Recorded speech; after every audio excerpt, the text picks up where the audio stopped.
आज इंडिया आघाडीची बैठक पार पडली। या बैठकीमध्ये उद्या होणाऱ्या उपराष्ट्रपती पदाच्या निवडणुकीच्या संदर्भात सर्व खासदारांना काय सूचना देण्यात आल्या, बैठकीला कोण कोण उपस्थित? इंडिया आघाडीच्या सर्व घटक पक्षांची आज उद्याच्या निवडणुकीच्या निमित्तानं उपराष्ट्रपतीच्या आज 2:30 वाजता बैठक संपन्न झाली। इंडिया आघाडीच्या प्रमुख नेते जवळपास सर्वच घटक पक्षाचे नेते हजर होते आणि आम्हाला ही तांत्रिक बाब म्हणजे निवडणुकीची प्रक्रिया माहीत जरी असली तरी तांत्रिक बाब म्हणून आम्हाला त्यामध्ये मार्गदर्शन करण्यात आलं। सर्व खासदारांना कशा पद्धतीनं मतदान करायचं याबाबत सूचना देण्यात आल्या। काँग्रेसच्या वतीनं बैठकीला कोण उपस्थित?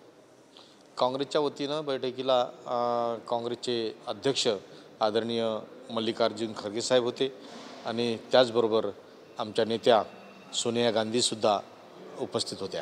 उद्या मतदान कशा पद्धतीने होणार आहे? इंडिया आघाडीच्या खासदार महाराष्ट्राचे खासदार मतदान कशा पद्धतीने करायचं? आम्हाला सूचना दिल्या गेल्यात की आपल्या प्रमुख जे असेल राज्याचे, कारण आमचे प्रमुख नेमल्या गेलेले आहेत। आमचे प्रमुख ह्या प्रणिती शिंदे आहेत। यांच्यासोबत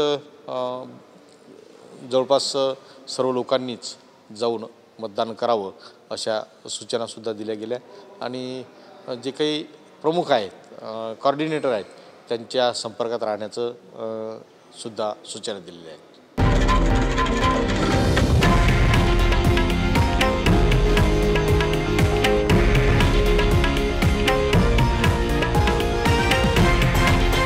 हे आहे देशातील नंबर 1 न्यूज नेटवर्क आणि आपण पाहत आहात TV9 मराठी, एकमेव।